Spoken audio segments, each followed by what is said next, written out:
가죠.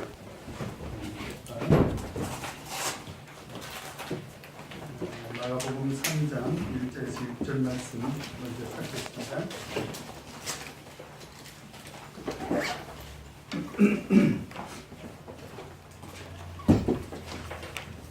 마가복음 3장 1절에서 6절 말씀 한 절씩 하고 교독하겠습니다. 3장 1절. 예수께서 다시 회당에 들어가시니 한편 손 마른 사람이 거기 있는지라.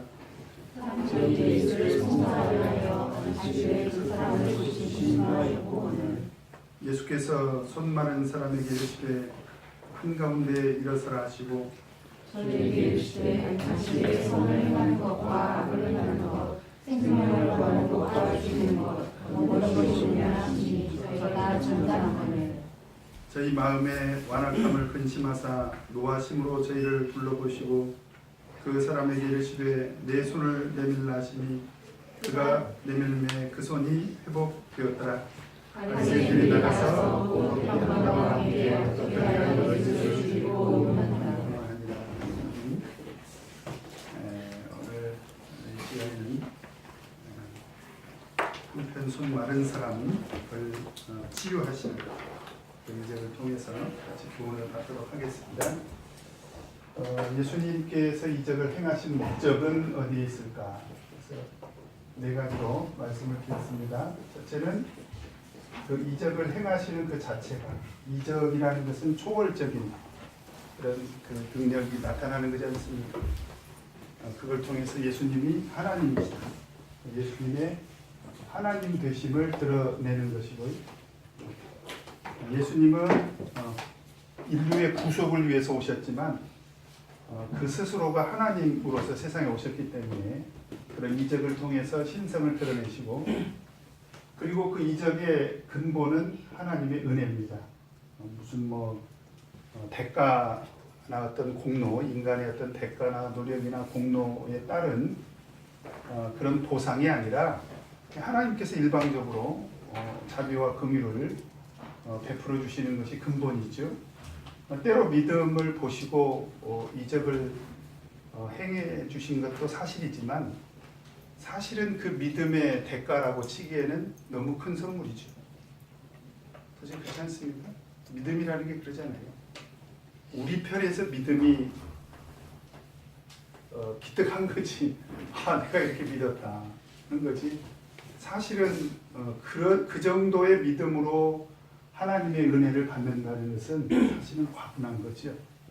그러니까 우리가 하나님의 은혜를 어떤 그 믿음의 보상이다 이렇게 생각하는 것은 사실은 바람직하지 않습니다. 그래서 하나님의 일방적인 은혜다, 저는 이렇게 생각하는 것이 훨씬 더 성경적이다는 거죠. 그리고 역시 그걸 통해서 우리 믿음, 부족하고 연약한 믿음, 불완전한 믿음을 세워주시려고 했다. 그리고 그 이적 안에는 메시지가 들어있더라. 예수님께서 어떤 영적인 교훈을 우리에게 들려주시고자 했던 바로 그것이 이적의 목적이다. 그런데 그런 하나님의 신성과 그 하나님께서 우리에게 일방적으로 베풀어 주신 은혜는 받아들이는 사람에게, 그죠? 예수님이 하나님이시다, 그죠? 예수님이 하나님이시다. 그리고 예수님께서 그 이적을 베풀어 주시는 것을 은혜로 여겼을 때 그것이 은혜가 되는 거지. 어떤 사람들은 예수님께서 귀신을 쫓아내는 것을 보고 뭐라고 했습니까? 그건 예수님이 하나님이어서가 아니라 뭐라고 했어요? 귀신의 왕인 바알세부를 힘입어서 이적을 행한 거 아니냐. 그건 불신앙이죠. 그러니까 모든 이것이 예수님께서 이적을 통해서 신성을 드러내시고 하나님의 은혜를 보여줘도 어떤 사람은 믿음이 세워지는 사람이 있는가 하면 어떤 사람은 믿지 않고 도리어 어떤 쪽으로 가더라? 불신앙 쪽으로 가더라는 거죠. 그런 사람들이 있다는 거예요. 불신앙적인 쪽으로 가더라. 오늘 사건이 대표적입니다. 그러니까 오늘 예수님께서 이적을 행하시거든요. 그리고 모든 사람들이 그 장면을 봅니다. 그죠? 그래서 그 중에는 그 수혜자가 있죠. 그 병을 고친 사람. 네, 그 사람은 뭐 당연히 하나님 되심을 받아들였을 것이고 아마 그것을 은혜로 여겼을 것입니다. 그리고 주변에 둘러선 상당히 많은 사람들도 아, 저분은 하나님이신가? 뭐 적어도 하나님이시구나 라거나 하나님이신가? 그 정도는 됐을 거예요. 그리고 하나님은 우리를 돌아봐 주십니다. 그래서 이적의 현장에서 보면 많은 사람들이 그런 하나님의 은혜를 느끼고 하나님께서 우리를 돌아보시기 시작했다. 왜냐하면 그때 당시에 유대인들은 그 로마의 압제하에서 굉장히 신음하고, 그죠? 그리고 영적인 참된 지도자가 없었기 때문에 굉장히 공고한 그런 상태에 있을 때 예수님이 나타나신 거거든요. 그래서 예수님께서 이런 이적을 행하실 때마다 하나님이 우리를 돌아보시기 시작했구나 그렇게 느꼈을 텐데, 오늘 본문 사건을 보면 또 한 부류는 그런 이적을 보고도 그런 예수님의 하나님 되심이거나 하나님께서 은혜를 베풀어 주시는 것을 받아들이지 않고 도리어 적대적인 감정을 품었다는 거예요. 그걸 믿음으로 받아들인 게 아니라 굉장히 적대적인 감정, 그래서 불신앙의 태도를 보이고, 그래서 그런 가운데서 이 이적에 대해서 논쟁을 벌이기 시작했다. 오늘 그 대표적인 사건입니다. 네, 대표적인 사건. 근데 사실 이런 논쟁, 그러니까 사실 이적을 행하는 것은 어떻게 보면은 논쟁이 원래 끝나야 되잖아요. 그렇지 않습니까? 하나님이 있냐 없냐? 있어. 무슨 소리? 없어. 그런데 이적이 나타났습니다. 그러면 어떻게 돼야 되겠어요? 하나님이 계시는구나. 이렇게 논쟁이 끝나야 되는데 도리어 그런 이적 속에서 논쟁이 벌어졌다는 거예요. 사실은 오늘 본문에서의 논쟁이 처음이 아니고요. 지난 우리 3과입니까? 3과에서 왜 그 베데스다 연못에 있던 38년 된 환자를 고칠 때 논쟁이 벌어졌죠. 그죠? 요한복음 한번 보도록 하겠습니다. 요한복음 5장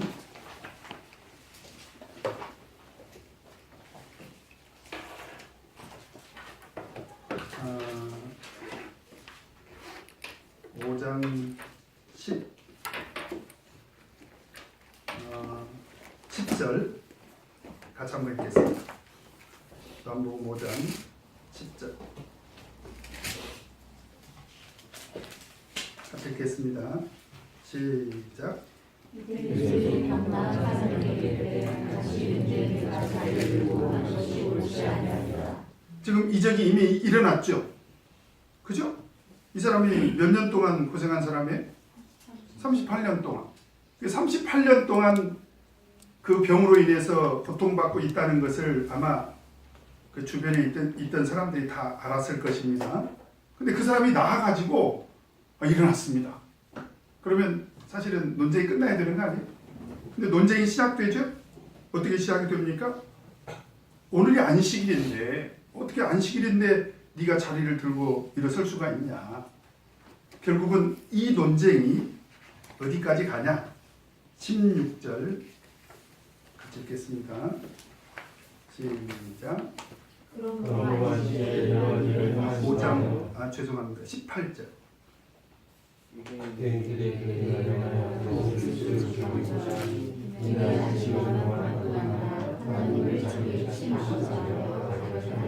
결국 이것으로 인해서 이 논쟁이 결국 어디까지 발전합니까?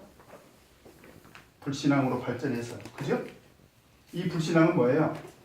이 불신앙은 예수님을 하나님으로, 메시아로, 구주로 인정할 수 있다 없다? 없다. 그러니까 결국 메시아로 인정할 수 없기 때문에 그 끝이 뭐예요? 예수님을 죽이겠다. 하나님의 경륜으로 보면 이 끝이 십자가입니다. 그죠? 그렇지 않습니까? 예, 이 사람들이 이 끝에 결국 예수님을 십자가에 매달아 버리죠. 그리고 하나님의 큰 경륜에서 보면 이런 그들의 어떤 핍박으로 인해서 예수님은 십자가를 지시게 된다라는 거죠. 그러니까 사실은 지금은 비교적 예수님의 공생의 초기인데요. 그죠? 공생의 초기에 벌어졌던 이런 그들의 적대적이고 또 예수님이 이적을 행한 것에 대한 어떤 반발, 논쟁이 결국은 그 근본이 불신앙이었고 결국은 나중에 예수님을 죽이려고 하는 데까지 감정이 발전하게 되고 결국은 예수님을 죽이고 말았다는 것입니다. 오늘 사건이 아주 대표적입니다. 그래서 이제 오늘 저희들이 바로 그 예수님의 이적의 현장에서 일어난 그 논쟁을 공부하게 되는데요. 그 중에 논쟁의 핵심이 뭐냐면 지난번에 우리 요한복음 5장에서도 논쟁의 핵심이 뭐였어요? 네? 논쟁의 핵심이 뭐였습니까? 안식이. 왜 안식이 이렇게 논란이 될 만큼 중요한 것일까요? 적어도 이스라엘에게 있어서 안식일은 율법 그 자체였습니다.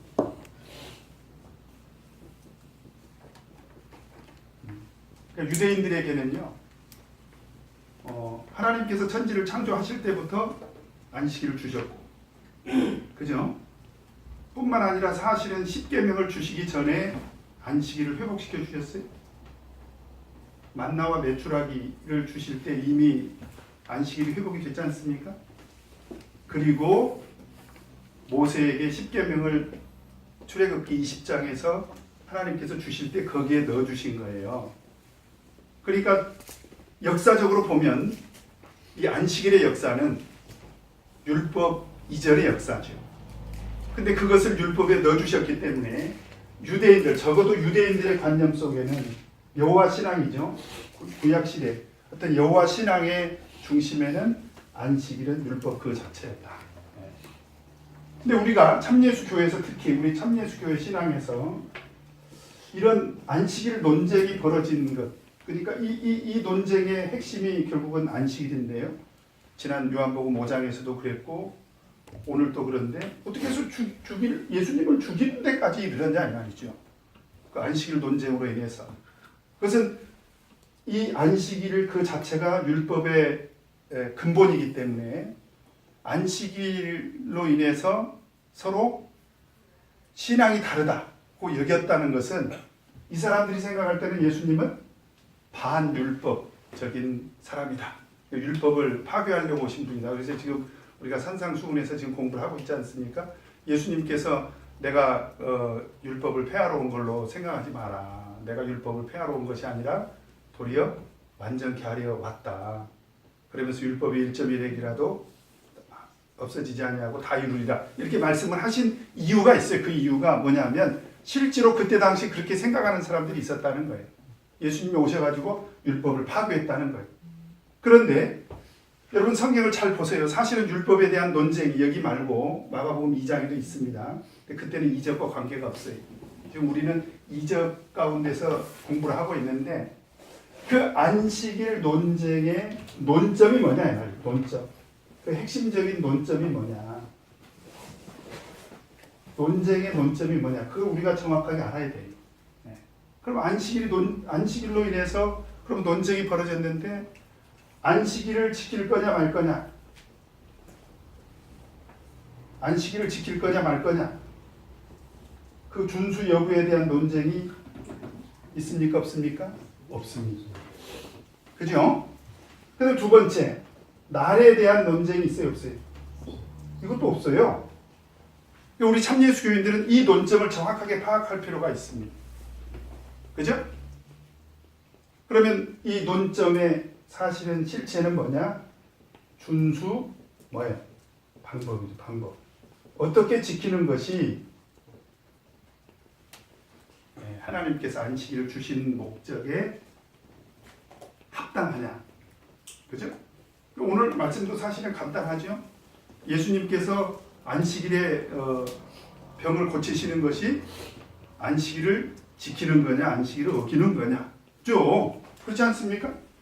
지난번에 우리 요한복음 5장에서도 38년 된 환자를 예수님이 고친 것으로 인해서 비판하잖아요.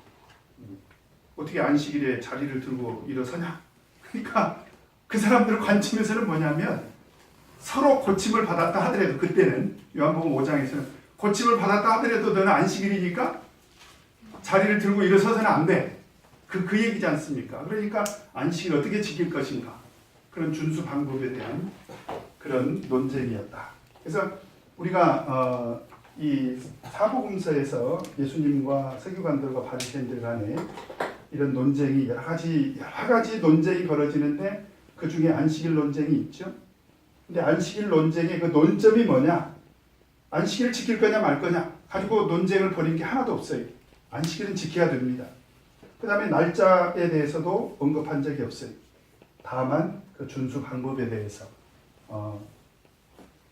그 논쟁이 있었다는 거죠. 그래서 우리 참예수교회에서 안식일을 지키는 것은 합당합니다. 준수 방법은 오늘 예수님을 통해서 우리가 교훈을 얻으면 되겠죠. 자, 그러면 오늘 본문 내용 통해서 같이 한번 내용을 살펴보도록 하겠습니다. 1번 같이 읽겠습니다. 시작. 예수께서 안식일에 회당에서 만난 사람은 누구인가? 3장 1절에 보면 예수께서 다시 그랬죠? 다시 회당에 들어가시니, 지금 2장 23절에 보면 안식일에 예수께서 이날이 안식일이었다는 것을 알 수가 있고요. 그죠? 그 다음에 바로 이어서 3장 1절에 보면 예수께서 다시 회당에 들어가시니 같은 날인 것처럼 이렇게 보여지지만, 사실은 누가복음 6장 1절에 보면 누가복음 6장 1절에는 또 다른 안식일에라는 말씀이 있습니다. 그러니까 같은 안식일은 아니었고요. 그러니까 기간이 뭐 일주일이 지나서였든지 2주일이 지나서였든지 어느 다른 그 안식일에 일어난 일입니다. 그런데 안식일에 회당에 들어가셨습니다. 뭐 안식일을 당연히 지키려고 들어가신 거죠. 그렇지 않습니까? 안식일이기 때문에 회당에 들어가신 거예요. 근데 들어가서 어떤 사람을 만나게 됩니까? 한편 손 마른 사람이 있더라는 거죠. 한편 손 마른 사람이 있더라. 그 우리가 이제 나중에 보면은 예수님께서 회당에 들어가실 때 이렇게 그 병 걸린 사람들을 가끔 만나지 않습니까? 왜 그런 병 걸린 사람들이 안식일에 회당에 왔을까요? 병 걸렸는데. 병 걸린 사람은 안식일에 교회 오면 돼야 안 돼? 네. 질문이 이상하죠. 무슨 얘기냐면 그때 당시에 질병 걸렸다는 것은 오늘날 우리가 생각하는 병 걸렸다는 것과 조금 관점이 다르고, 그때 당시에 병 걸렸다면 대부분의 유대인들이 어떻게 생각했느냐? 이 사람 죄를 지은 거 아닌가? 그래서 회당에 들어오는 것을 굉장히 좀 배타적으로 생각했을 수도 있다. 그럼에도 불구하고 이 사람이 회당에 와 있었다면 이 사람은 어떤 사람일까요? 틀림없이 가난한 마음으로, 혹시 자기가 죄를 졌다 하더라도 정말 하나님 앞에 회개하는 심정으로 하나님의 구하는, 은혜를 구하는 아마 그런 믿음으로 와 있었을 것이다. 그런데 어떤 병을 앓고 있었던 사람입니까? 한편 손이 말랐다는 거예요. 한편 손이 말랐다. 원어를 보면 이 말랐다는 것은 후천적인 그런 작용에 의해서 그 질병이 찾아왔다는 것을 우리가 알 수가 있고요. 그 다음에 누가복음 6장 6절에 보면 뭐 굳이 찾지 않겠습니다. 거기는 오른손이라고 되어 있어요. 오른손. 오른손이 말랐다. 그럼 여러분 한번 생각해 보세요. 두 손이 있는데 한쪽 손이 말랐습니다. 한쪽 손. 꼭 그 소아마비처럼 됐겠죠. 한쪽 손이 말랐다. 뭐 말랐다는 얘기는 무슨 얘기냐면 굉장히 왜소해져 버렸다는 거죠. 빼빼 말라가지고 이런 손의 기능을 쓸 수가 없는 거죠. 그래서 외경에 보면 이 사람은 원래 석공이었다는 그런 그 구절이 있어요. 그러니까 원래 석공이었는데 오른손을 많이 쓰다 보니까 어떻게 됐을까요? 이제 손에 장애가 와가지고요. 이제 더 이상 손을 쓸 수 없는 그런 상태가 됐다. 뭐 그런 얘기입니다.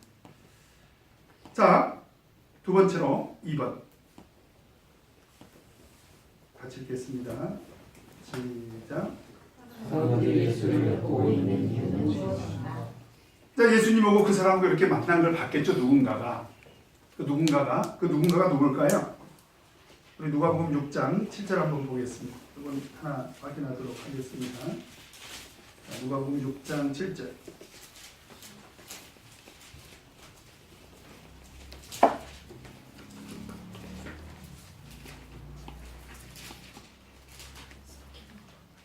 자, 6장 7절. 같이 한번 읽겠습니다. 시작. 서기관과 바리새인들이 예수를 총살할 근거를 찾으려 하여 안식일에 병 고치시는 바를 엿보니. 자, 여기서 보니까 누가 지금 그 예수님에 대해서 적대적인 감정을 품고 있습니까? 서기관들과 바리새인들. 그러니까 예수님의 그 초기 사역부터 공생의 초기 사역부터 예수님에 대해서 적대적인 이런 감정을 품었던 대표적인 사람들이 누구라는 것을 알 수가 있습니까? 서기관들. 서기관들은 율법사입니다. 율법사. 성경을 쓰고 또 뭐 회당에서 가르치고 그런 사람들이고, 그 다음에 바리새인들은 뭐 여러분 너무 잘 아시죠? 스스로 구별된 그 바리새라고 하는 말이 이제 구별되다, 구별 그런 뜻인데 자기 스스로를 거룩하게 구별해서 모범적인 그런 신앙생활을 하겠다는 사람들과 이 서기관들과 지금 예수님이 공생의 초기부터 이렇게 이제 부딪히기 시작한 거죠. 그러면 결국 왜 그랬을까요? 결국은 이 율법에 대한 서로의 관점이 다른 거죠. 서로 지향하는 목표는 같은데요. 목표. 그죠? 하나님을 믿고 율법을 지키겠다. 이것이 목표라면, 그죠? 목적이 달랐던 거예요. 그 신앙의 목적이 뭐냐? 예수님께서 요한복음 5장 39절에 뭐라고 얘기했냐면, 한번 찾아보십시다. 자, 요한복음 5장 39절.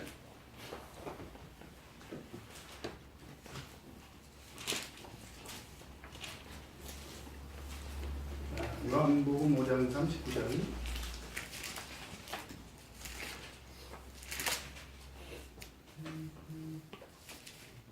같이 읽겠습니다. 시작.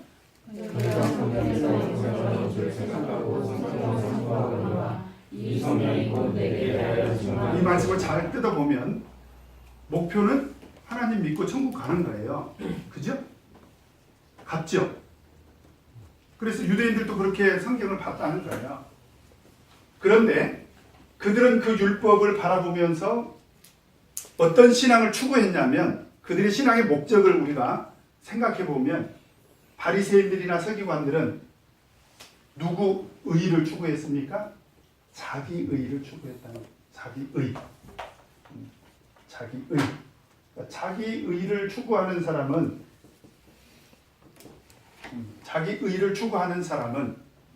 하나님의 의를 가지고 온 예수 그리스도를 받아들여 안 받아들여? 이건 근본적으로 서로 부딪힐 수밖에 없었다. 왜냐하면 하나님의 의를 주장하는 예수님의 신앙, 예수님이 추구하는 신앙은, 그러니까 성경이 예수님에 대해서 증거했다는 얘기는 무슨 얘기냐면, 구약시대의 율법을 제대로 본 사람이라면, 율법은 하나님의 거룩한 율법이기 때문에 종파를 떠나서요, 뭐 바리새인이든지 서기관이든지 뭐 SNF하든지 오늘날 우리 기독교인들이든지 심지어 회교도들까지도 어떤 신앙을 갖고 있냐면, 율법은 하나님의 율법이고 율법은 반드시 지켜야 된다. 여기까지는 다 동의해요. 그죠? 그건 신앙의 목표죠. 그건 다 동일합니다.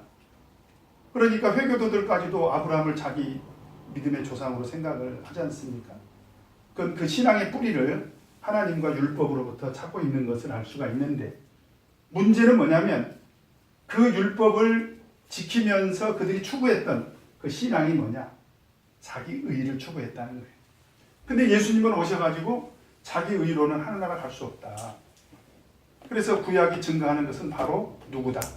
나다는 거예요. 나다. 그래서 예수 그리스도 앞에 자기 죄를, 그죠?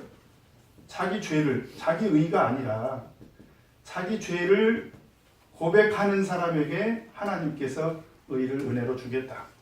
그러니까 그런 신앙과는 근본적으로 서로 부딪힐 수밖에 없었던 거죠.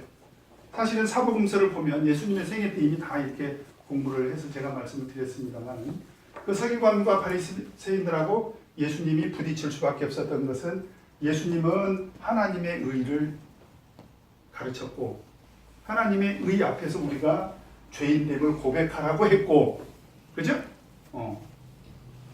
서기관들과 바리새인들은 자기 의를 내세우니까 결국 부딪힐 수밖에 없었던 거죠. 그죠?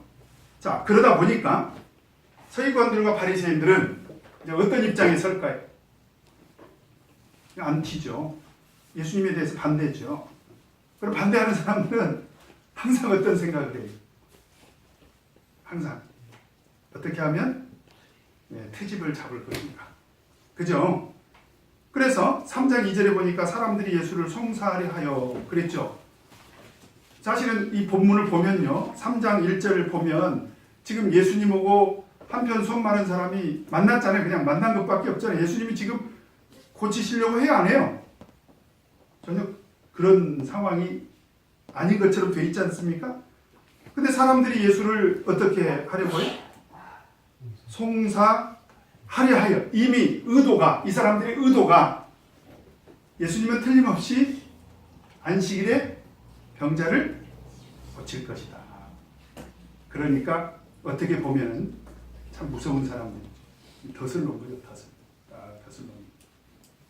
제가 왜 이 부분을 지금 이렇게 자세히 설명을 하고 있냐면 그게 다 알릴 수 있다. 박은진 목자도 안식일에 덫을 놓고 누가 늦게 오나 그죠? 그래서 제 마음의 수철에다가 하정환 형제가 계속 늦게 와. 그죠? 근데 그게 어떤 신앙의 분발을 바라고 목회자로서 갖는 마음이라면 저는 이건 오케이예요. 그건 이해해 주셔야 돼요. 그죠? 근데 그게 아니고 내 의의를 더 쌓기 위해서 난 안식일이 제일 먼저 왔는데, 왜냐하면 나는 교회에 살거든요. 안식일이 제일 먼저 왔는데 뭐 안식일에 늦게 온 사람들 다 제가 체크리스트 만들어가지고 만약에 그 사람들을 정죄하려고 했다면 그건 문제가 있다는 거예요. 자, 뭔 말인지 이해가 되시? 그러니까 모범적인 신앙을 추구하는 것과 내 의의를 내세우면서 다른 사람을 정죄하는 것은 근본이 다르다는 거예요. 우리가 그럴 수 있다는 거예요. 우리가 그럴 수 있다. 뭐 교회 오는 것뿐만 아니라 하나님의 일을 하면서 다 마찬가지죠. 하나님의 일을 하면서 저 사람이 어떻게 하나 보자 이렇게 주목하는 사람들이 있다 이 말이죠. 근데 이 사람들이 지금 예수님과 그 환자를 주목하는 이유가 뭐예요? 송사할 목적으로 그랬다. 이 송사라는 단어가 헬라어로 카테고레오 그렇습니다. 카테고레오.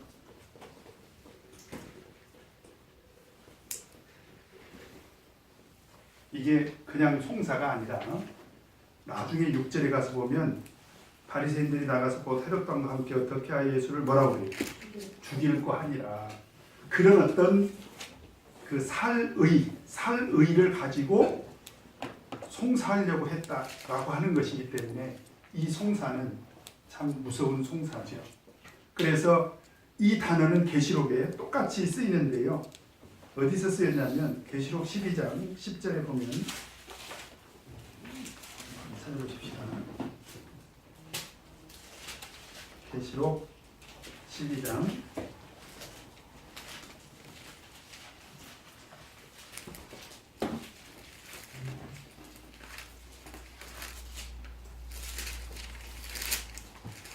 10절 같이 읽겠습니다. 시작.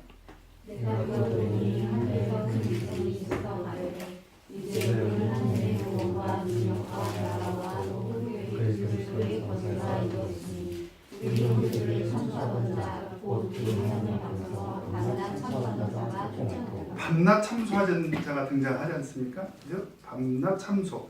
여기서 참소가 카테고리입니다. 누굴까요? 자, 9절 한번 보시겠습니다. 9절. 같이 읽겠습니다. 시작. 큰 영이 되어 있으니 예배고 만이라도 하고 사랑이라도 하는 그 천하를 흔들라. 여러분, 송사하고 참소하는 신앙은 뭐라고 말할 수 있나? 마귀적이다. 마귀적이다. 그 사람 자체가 마귀다 이렇게 말하기는 어렵죠. 근데 마귀는 참소의 달인이죠. 그죠? 그래서 여러분 이걸 아셔야 돼요.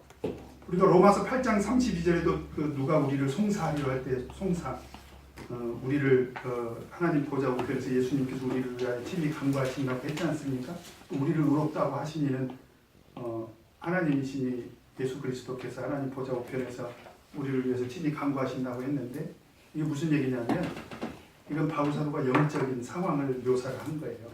영적인 상황을 묘사를 하는데 성경을 종합적으로 보면 영적으로 하늘 성소에서 재판이 벌어진다는 거예요. 항상 재판관은 누구시고? 하나님이시고. 그죠? 검사가 있다는 거예요. 참소하는, 고소 고발하는 검사가 누굽니까? 마귀라는 거죠. 마귀가 참소를 한다는 거예요. 마귀가 끊임없이 우리를 상소해. 우리는 피고겠죠? 우리는 피고, 죄인이니까. 우리는 죄인으로서, 피고로서 이 재판정에 서게 되겠죠. 그때 하나님 보좌 우편에서 누가? 예수 그리스도께서 우리를 위해서 친히 변호해 주신다. 변호해 주신다. 파라클레토스가 변호사라는 뜻도 있습니다. 파라클레토스. 우리를 위해서 변호해 주신다. 그래서 이렇게 송사하고 참소하는 것은 이건 마귀적인 신앙이에요. 아까 제가 계속 말씀드리지 않습니까? 나는 누군가를 지금 송사하려고 끊임없이 엿보고 있는가. 굉장히 불행한 일이에요. 그러니까 다시 한번 말씀드리지만 모범적인 신앙을 추구하는 것은 저는 자연스럽다고 봐요.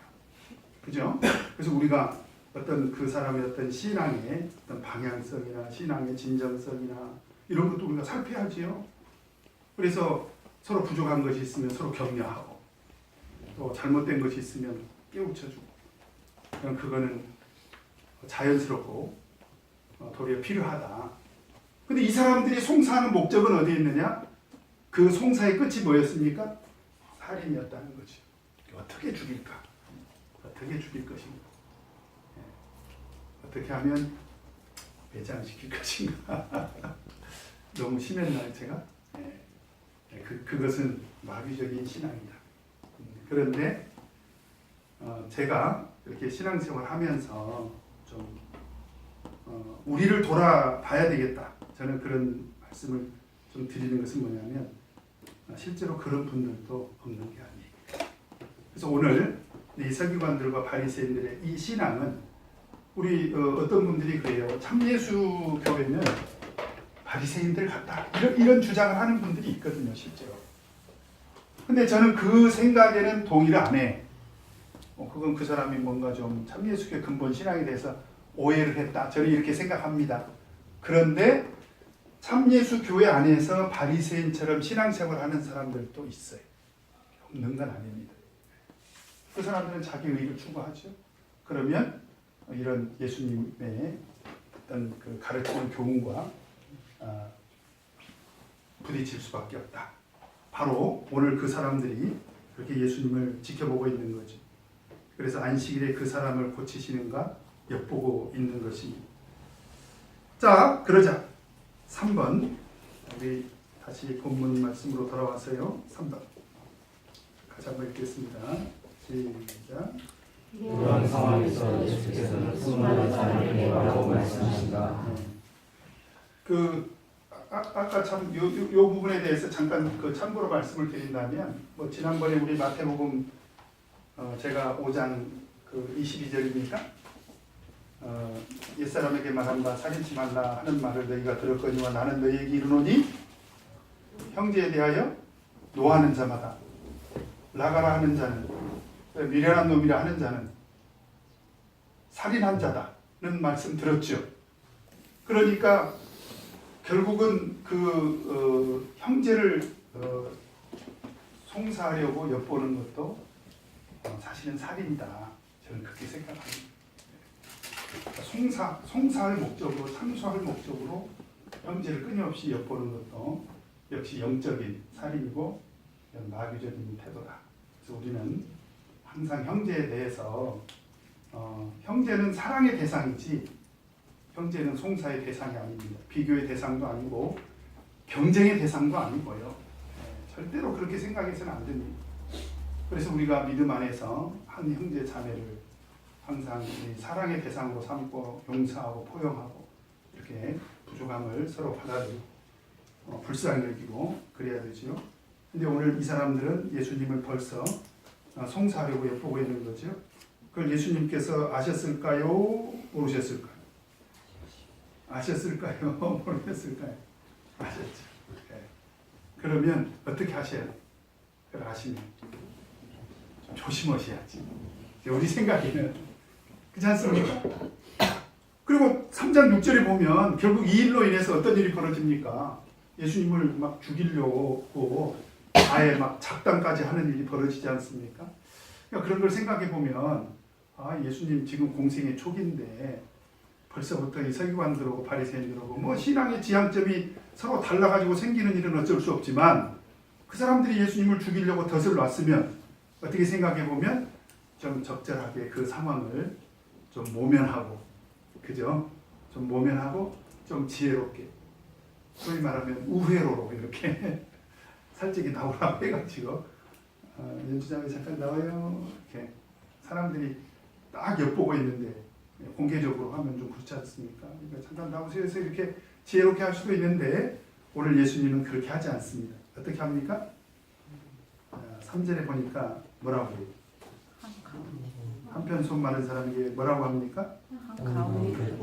일어서라고 해요. 뭐라고 해요? 한가운데 일어서라. 여러분 오늘 이 말씀이 주는 의미가 저는 참 간단치 않다고 생각해요.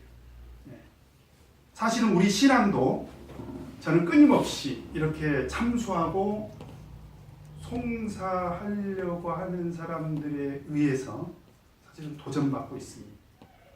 그죠? 이렇게 도전받고 있을 때 예수님께서는 어떻게 했느냐?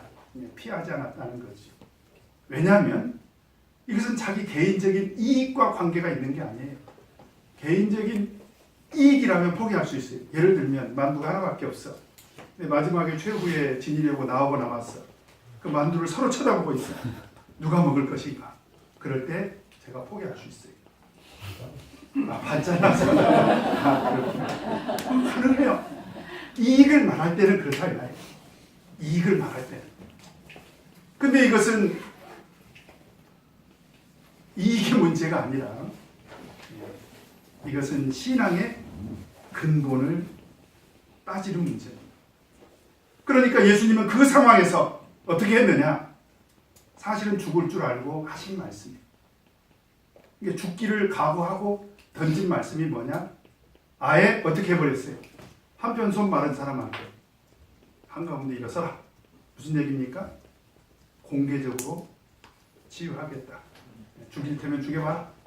돌을 던질 테면 던져봐라. 그리고 사실은 누가 옳은지 한번 겨뤄보자는 거예요. 그러니까 여러분 우리가 진리 편에 설 건가 비진리 편에 설 건가, 그죠?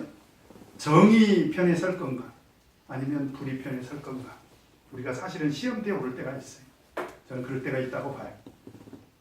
근데 그것을 지혜 문제로 우리가 피할 수 있습니까? 저는 그래서는 안 된다는 거예요.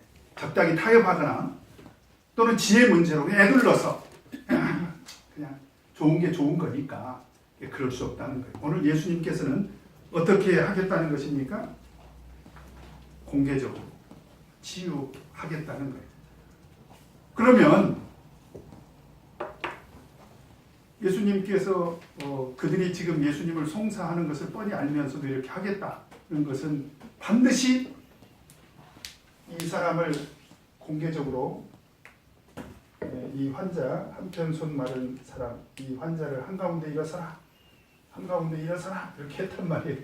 한가운데 일어서라. 이것은 공개적으로 이렇게 하겠다는 거죠. 예, 공개적으로 한 데는 첫 번째로는 반드시 내가 이 사람을 어떻게 하겠다, 치유하겠다, 그런 말씀이죠. 그런데 사실은 그보다 더 중요한 게 있습니다. 그 다음 말씀이 근거가 되는데, 예수님께서는 안식일과 율법의 참된 뜻을, 안식일이나 율법, 안식일과 율법, 안식일은 그 자체가 율법이니까요. 또 안식일과 율법의 참된 그 목적을 가르쳐 주시기 위해서 사실은 오히려 사람들이 송사하고 있는데 막 이제 불을 질러버린 거예요. 그러면 좋다, 한번 같이 이 논쟁해보자, 그런 얘기입니다. 그죠? 한 가운데서 전면 돌파하겠다, 그런 얘기입니다. 근데 우리가 성경을 보면요, 예수님께서 항상 이렇게 하시진 않아요. 예를 들면 오병이어 사건 다음에 예수님을 왕으로 세우려고 하지 않습니까? 그럴 때 예수님 어떻게 하세요? 슬그머니 산으로 피하시잖아요. 모든 상황에서 예수님께서 정면 돌파하시지 않습니다. 그런데 이런 참소하는 자들 앞에서 예수님께서 이렇게 하겠다는 것은 벌써 예수님께서 세상에 오신 목적이 뭐다? 이게 오늘 벌어진 이것이 공생의 초기에 벌어졌지만 사실은 이것이 점점 더 확장돼서 예수님이 결국은 십자가 지신 거예요. 이게 무슨 얘기냐면, 우리가 져야 될 십자가도 불신앙과의 싸움이라는 것이죠. 우리가 져야 될 십자가도 역시 불신앙과의 싸움이다. 이것은 적당히 타협하거나, 불의와 적당히 타협하거나, 지혜 운운하면서 무슨 우회로를 찾는다가 아니라, 역시 우리도 오늘날 이 불신앙과 싸워야 된다. 그래서 이제 우리가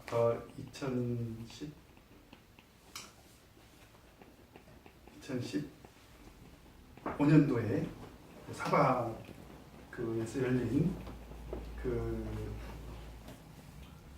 세계 연합 총회에서요, 경론이 벌어졌습니다. 그 이유가 뭐냐면 비진리를 전하는 목회자 때문에 경론이 벌어졌죠.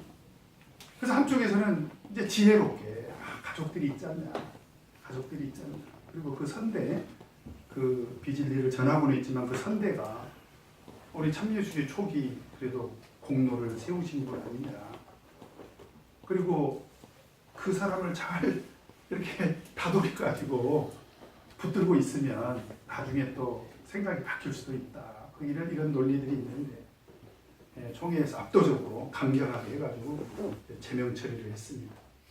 그때 제명 처리를 할 때 우리 가항 목장이 마지막에 나가서 그런 얘기를 했어요. 회개하든지 아니면 떠나라고 했습니다. 근데 누구 들으라고 한 소리냐 이 말이죠. 사실은 그 가운데는요, 그런 생각을 품은 사람만 있는 게 아니라 추종자들이 있다는 거예요. 사실 우리 참예수교회가 현재 당면한 가장 큰 위협이 뭐냐? 우리 교회 안에서의 비진입니다. 우리 참예수교회는 전통적으로 예수 그리스도의 복음적인 신앙을 지금 추구하고 있는데, 그것을 비진리를 섞어가지고 주장하고 가르치는 그런 사람들이 우리 내부에도 있다는 거예요. 뭐 외부는 말할 것도 없고요. 그 외부 사상을 영향을 받았든지 아니면 내부에서, 그죠? 그래서 우리는 그런 상황에서 어떻게 해야 된다? 내가 장렬하게 전사할지라도 싸워야 된다. 어떻게 하시면 잘 죽었다 그러시면 어떻게 해야 되겠습니까? 같이 싸워야 되겠지, 그죠? 우리 진리를 위해서 같이 싸워야 됩니다. 아시겠죠? 네. 그래서 예수님은 한가운데 일어서라, 안식일의 참된 의미, 바른 신앙이 뭔지 한번 따져보자는 거죠. 자, 그리고 4번 같이 읽겠습니다. 시작. 그래서 이제 그 안식일의 참된 그 목적, 의미를 어떻게 설명하고 계십니까? 4절 같이 한번 읽겠습니다. 시작. 저희에게 주시되 안식일을 성령하는 것과 아련하는 것, 생명을 하는 것과 주는 것, 오롯이 존재하시니. 잘 보세요. 하나님께서 원래 안식일을 주실 때 안식일을 휴일하고 안식일을 휴일하고 주셨죠. 휴일하고 쉬는 날로 노는 건 아닙니다. 제가 계속 말씀드리지만 어떤 엄마들은 오늘 놀토야 그러는데 그러니까 애들이 안식일에 놀러 가는 거예요. 진짜 엄마들이 오늘 놀토네 그러니까 놀러 가는 거예요. 그게 아니고 쉴토입니다. 따라서 쉴토. 예, 토요일은 쉬는 토요일입니다. 그래서 노동을 쉬라고 했어요. 일하지 마라. 일을 그만 거죠. 맞죠? 그런데 성경을 보면 쉬기만 하라는 것이 아니라 성경을 보면 성회로도 모이라. 그랬죠? 성회로 모이라. 제가 성경 구절 다 일일이 안 찾겠습니다. 하나님 앞에 와서 그 예배 드리라. 이런 거죠. 그러니까 쉼을 얻고 또 하나님과 영적인 이제 교제를 나누라는 거죠. 성회로 모이라는 거죠. 네. 그리고 오늘 예수님께서 하신 말씀이 안식일에 뭘 하라는 거예요? 생명을 구하는 일, 그 다음에 선을 행하는 일을 하라는 거예요. 그런데 이것은 생명을 구하는 일과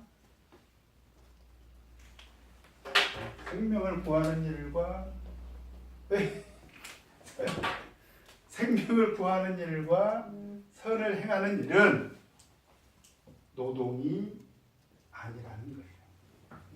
노동이 아니라는 거예요. 이미 마가복음 2장에서 그런 얘기 했죠.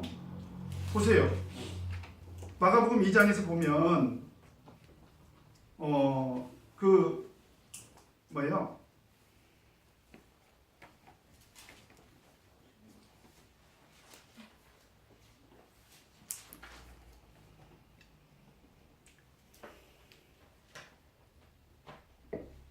여기는 이제 진설병에 관한 얘기만 나오고요.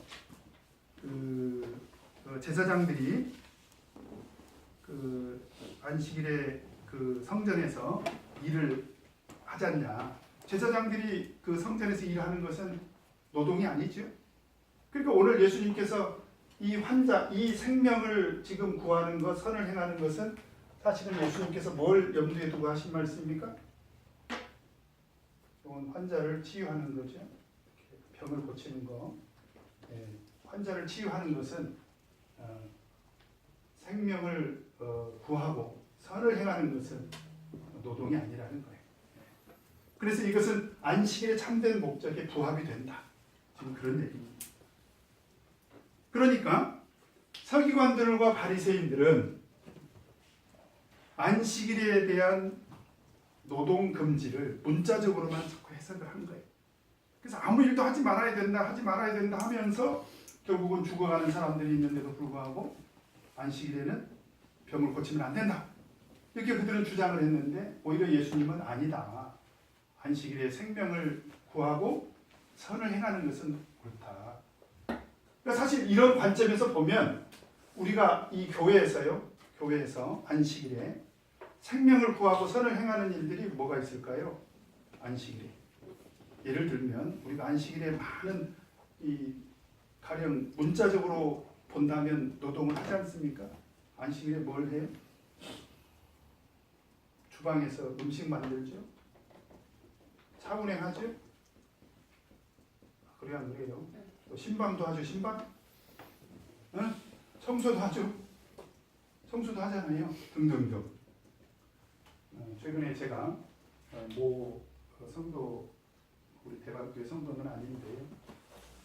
모 성도로부터 안식일에 아무 일도 하지 말라고 했는데, 아무 일도 하지 말라고 했는데 안식일에 밥을 해먹는 것이 가하냐, 금식해야 되는 거 아니냐, 이런 이제 그 질문이죠. 뭐 항의하거나 따지는 건 아니고 조심스럽게 이렇게 질문한 건데, 제가 그렇습니다. 성경 어디를 봐도 안식일에 금식해라, 그런 말씀은 없어요. 여러분 성경을 잘 보셔야 됩니다. 안식일에 금식해라, 안식일이니까 금식해라, 그런 구절이 있으면 한 구절이라도 찾아갖고 오세요. 제가 1억을 드리겠습니다. 근데 이런 건 있어요. 금식일을 정해서 금식을 선포한 경우는 있습니다. 교회가 금식 선포할 수 있죠. 우리 이런 일로 우리 다 같이 금식합시다. 그건 있는데 안식일이니까 안식일로 인해서 금식하자. 그런 건 없습니다. 그죠? 도리어 우리 초대교회를 보면은 날마다 모이기를 힘쓰고 서로 교제하며 떡을 떼고 그랬잖아요. 그러니까 애찬은 저는 자연스럽다.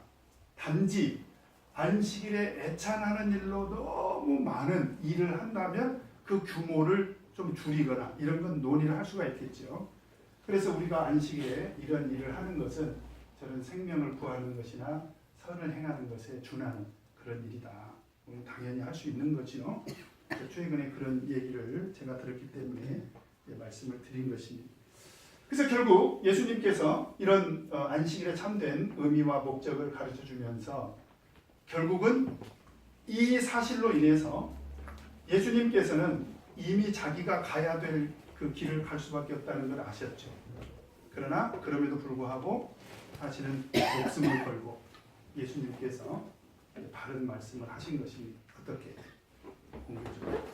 이건 참 예수님께서 굉장히 용기 있는 저는 행동이었다. 한가운데 일어서라는 말씀은 환자를 위한 말씀이기도 하지만 사실은 어떤 그 불의 앞에서 불신앙 앞에서 목숨을 건 그런 용기 있는 그런 말씀이기도 했다라고 하는 것입니다. 그 다음에 5번 자, 같이 읽겠습니다. 시작. 예수님 말씀을 듣고 자, 그 사람들의 반응이 어땠습니까? 3장 4절에 보니까 저희가 왜 잠잠했을까요? 예수님의 이런 말씀이 옳아서 그랬을까요? 옳아서? 천만의 말씀. 옳아서 그랬으면 왜 죽여요? 그죠? 옳아서 그런 게 아니라 할 말이 없는 거예요. 뭔가 마땅히 트집을 잡을 거리가 없는 거야. 그러니까 옳아서가 이게 인정이 돼서가 아니에요. 그래서 이게 이 불신앙의 뿌리는 굉장히 깊습니다. 제가 교회에서도 그런 걸 느끼는데 예를 들면 어떤 사람이 좀 뭔가 신앙에 잘못된 생각을 갖고 있어요. 그걸 이제 불러다가 제가 이렇게 성경을 보여주면서 제가 가르쳐준 적이 있거든요. 실제로 저도 그걸 경험을 했습니다. 그래서 이렇게 쳐다봐요. 그게 뭐냐면 뭔가 지금 목사님이 설명한 것을 어떻게 뒤집어야 되겠는데 그게 수긍이 돼서 잠잠한 게 아니라 지금 이 상황도 마찬가지. 이 상황도 마찬가지. 사람들이 지금 잠잠하고 있는데 결국 옳아서 잠잠하다면 나중에 예수님을 죽이려고 했겠습니까? 결국 그런 사람들을 보고 예수님께서 노하시죠. 자, 6번 같이 읽겠습니다. 시작. 5절에 봅시다. 5절에 보면 그 상태를 예수님 어떻게 지금 판단하고 있습니까? 저희 마음에 뭐라고 있어요? 완악함. 그러니까 예수님이 옳은 말씀을 했잖아요. 옳은 말씀을 했음에도 불구하고 그걸 받아들이기는커녕 여전히 그들은 마음의 상태가 어떤 상태에 있다는 거예요? 완악한 상태에 있다. 완악. 이 완악이라고 하는 것은 아주 단단해져서 악한 상태로 지금 치닫고 있다라고 하는 거예요. 그래서 저희 마음에 완악함을 보고 참 근심하셨다. 네.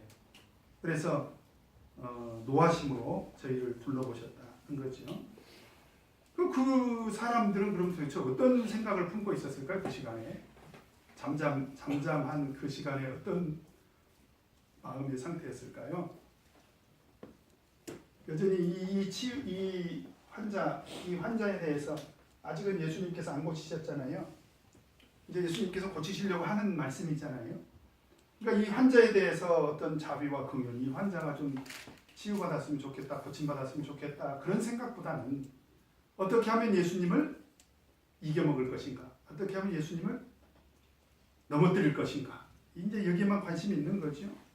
그러니까 하나님 말씀에 대해서 어떤 깨달음이 전혀 없는 그런 상태에 머물러 있었다라고 하는 것을 알 수가 있습니다. 그 다음에 7번 같이 읽겠습니다. 시작. 예수께서는 천국과 지옥을 어떻게 취하셨는가.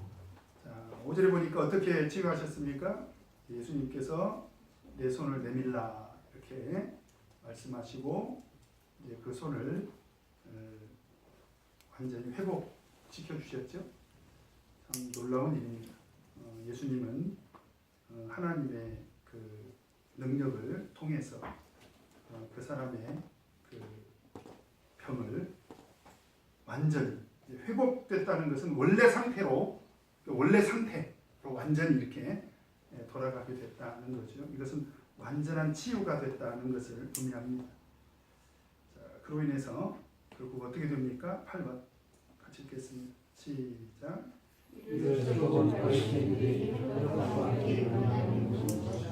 원래 아주 우리가 상식적으로 생각한다면 상식적으로 우리 믿음의 불신앙이 아니라 이런 하나님의 신성과 은혜를 보고 우리 믿음의 관점에서 생각해 본다면 우리가 믿음이 세워진다면 어떻게 해야 되겠어요?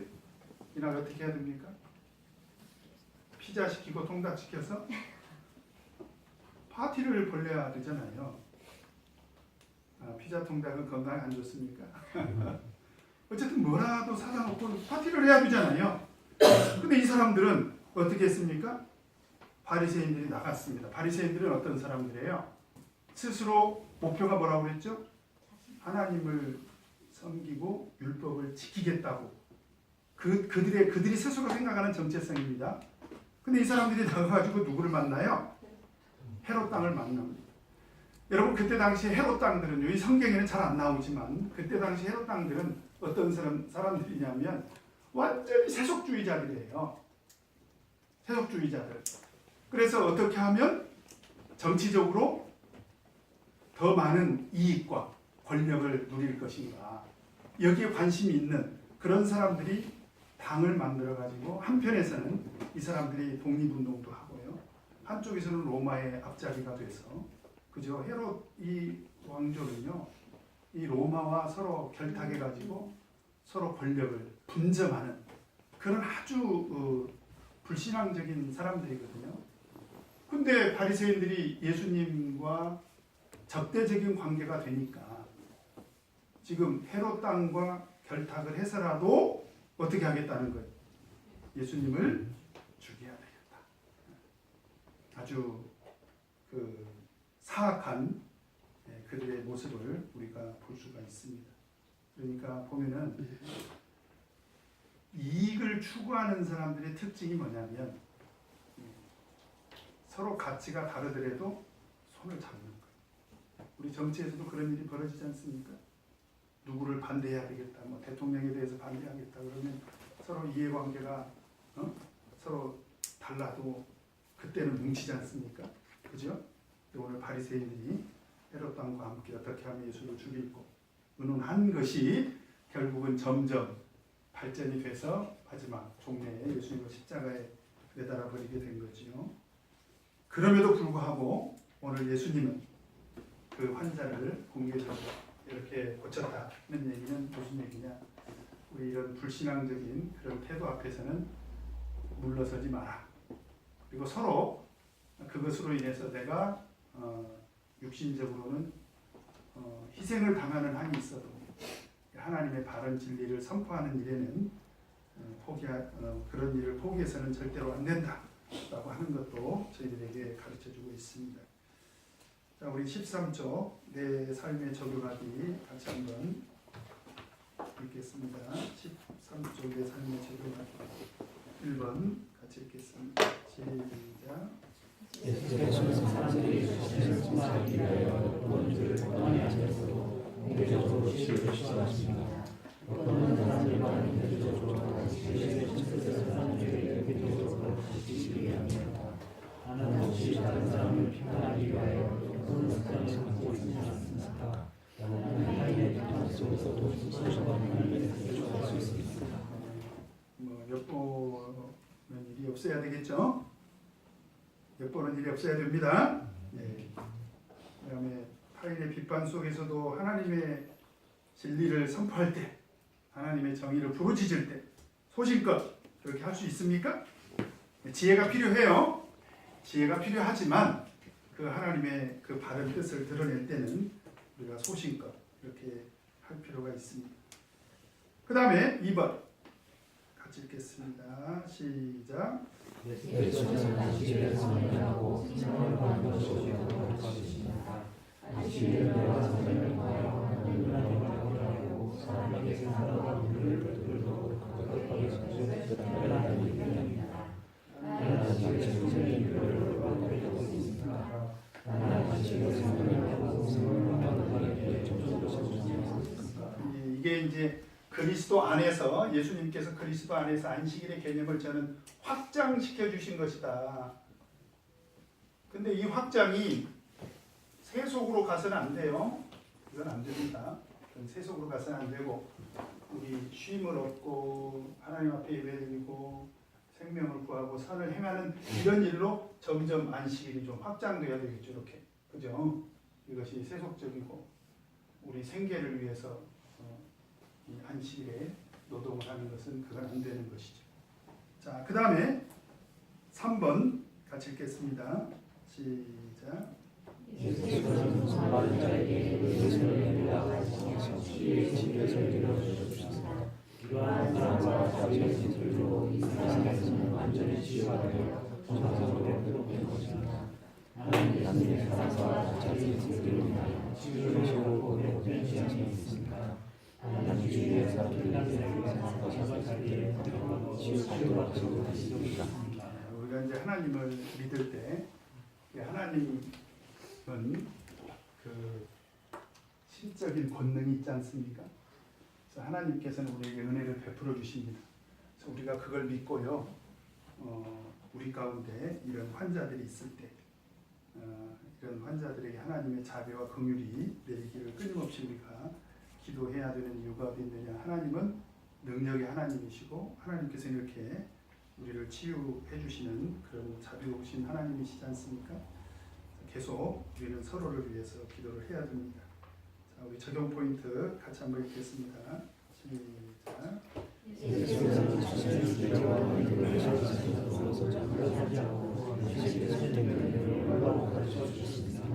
그리고 사람과 자기의 뜻으로 시주의 적을 하셨습니다. 우리도 당신의 선생님들을 깨닫고 선을 전하고 생명하는 데 전지시를 해야겠습니다. 아시겠습니까? 우리 다 같이 기도하겠습니다.